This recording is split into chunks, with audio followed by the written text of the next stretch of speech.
Buenos días, hermanos y hermanas. En este martes 27 de octubre queremos escuchar la enseñanza de Jesús. Él nos habla hoy a través del Evangelio de San Lucas en el capítulo 13, versículos 18 al 21. Jesús nos dice: ¿A qué se parece el reino de Dios? ¿Con qué podré compararlo? Se parece a un grano de mostaza que un hombre sembró en su huerta. Creció, se convirtió en un arbusto y los pájaros del cielo se cobijaron en sus ramas. Dijo también: ¿con qué podré comparar el reino de Dios?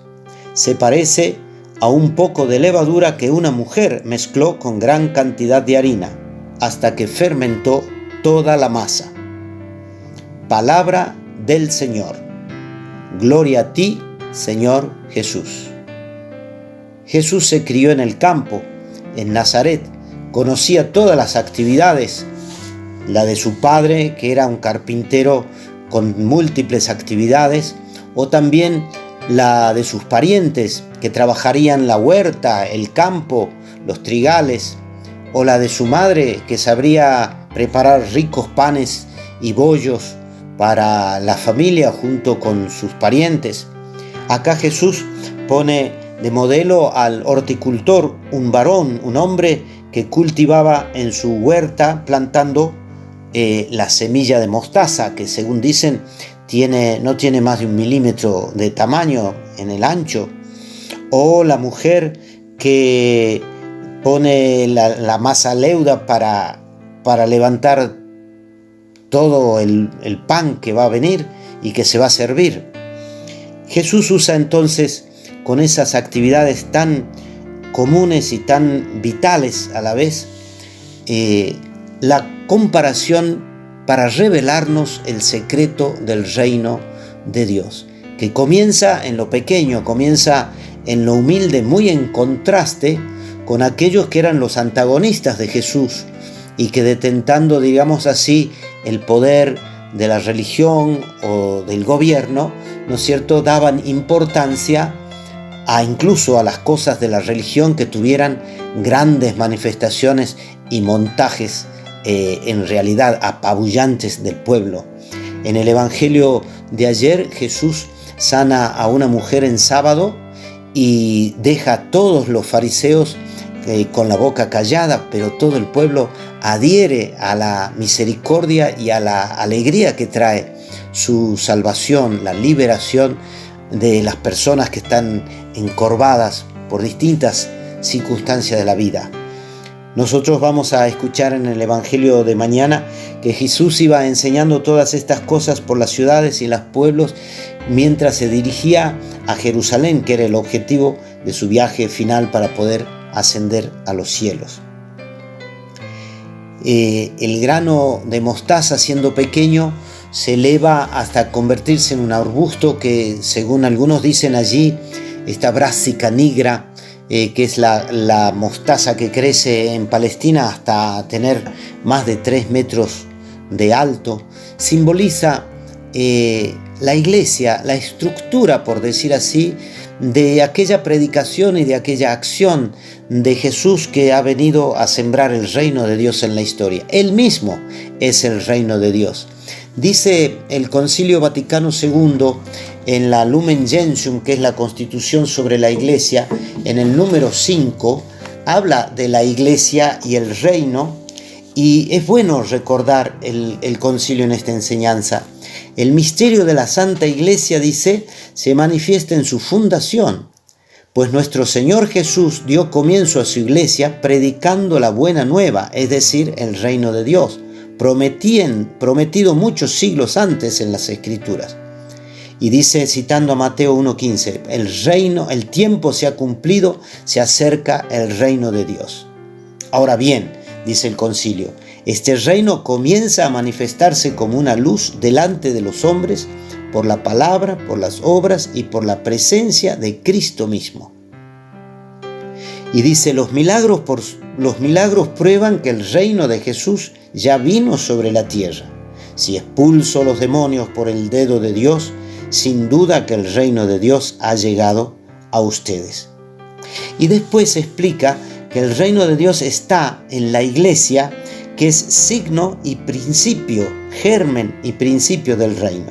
Dice así: la iglesia, enriquecida con los dones de su fundador, observando fielmente sus preceptos de caridad, de humildad, de abnegación, recibe la misión de anunciar el reino de Cristo y de Dios y de establecerlo en medio de todas las gentes, y constituye en la tierra el germen y el principio de este reino. De modo que queda claro que el reino no se identifica con la iglesia, que fue una forma triunfalista de presentar a la iglesia durante siglos, y hoy con todas las crisis de la iglesia institución en sus tiempos, con su pecado o con el cambio del tiempo o con las persecuciones, está mostrando que la iglesia no se identifica con el reino, o el reino no se identifica con la iglesia totalmente. Dice el documento de Puebla: este reino que en el mismo Jesús se hace presente y viene a nosotros, sin ser una realidad desligable de la iglesia, trasciende sus límites, porque se da en cierto modo donde quiera que Dios esté reinando mediante su gracia y amor, venciendo el pecado y ayudando a los hombres a crecer hacia la gran comunión que les ofrece en Cristo. La acción de Dios se da también en el corazón de los hombres que viven fuera del ámbito perceptible de la iglesia. Es muy importante entonces relacionar iglesia y reino sin identificarlos plenamente. La iglesia es signo, germen, principio del reino, tiene la misión de anunciar y de sembrar el reino, y es servidora del reino. Entonces, ese reino, que es como una levadura que tiene su eficacia en la masa del mundo, es lo que nosotros tenemos que servir, lo que tenemos que advertir en la sociedad, en el tiempo, aún fuera de los límites de la iglesia. Una mentalidad entonces cristiana, misionera, ya que estamos culminando el mes misionero, que mire, que descubra los signos de los tiempos para ver dónde está el reino ya germinando, ya latente en todas las situaciones del mundo, ahí aún a donde nos parezca que hay tanto pecado y que nosotros hasta tendríamos el atrevimiento de juzgar, de condenar o de alejarnos despectivamente. El reino está presente porque Dios es más grande y sus planes son insondables para nosotros. De modo tal como, para ir terminando, tenemos que hacer una reflexión sobre la presencia del reino de Dios en nosotros, en la historia, en nuestro corazón, en nuestra iglesia. Todos los días decimos: venga a nosotros tu reino. De modo que el servicio al reino es un reino que se pide que entre en nuestra vida, que entre en nuestra historia.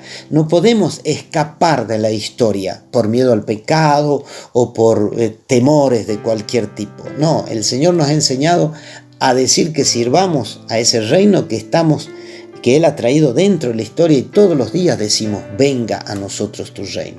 Servimos al reino y un día se manifestará plenamente cuando el Señor llegue para dar consumación a la historia. Por eso me gusta mucho el canto Signo de Esperanza, Causa de Alegría, con Doña María y un Jesús Pascual. La gente se siente, siendo servidora, que es transformadora de la sociedad. Este canto es una síntesis de eclesiología de la iglesia al servicio del reino de Dios. Voy a cantar con ustedes la última estrofa, porque habla precisamente del reino de Dios y del servicio que la iglesia hace al reino de Dios y que nosotros también tenemos que hacer.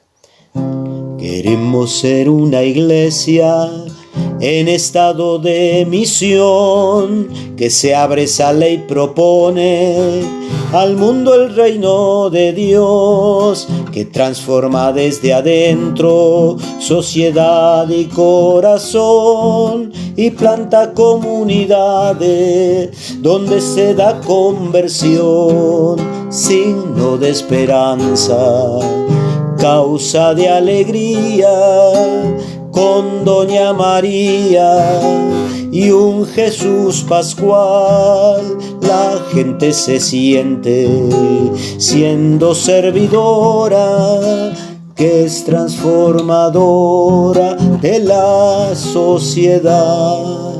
Que el Señor nos permita entonces ser transformadores de la sociedad para ser servidores del reino con la potencia que Él tiene para leudar el mundo y hacerlo más agradable y habitable para todos nosotros. Bendiciones, les habla el Padre Pablo Pagano y nos escucharemos nuevamente mañana y en el día siguiente con el Evangelio que continúa en Lucas.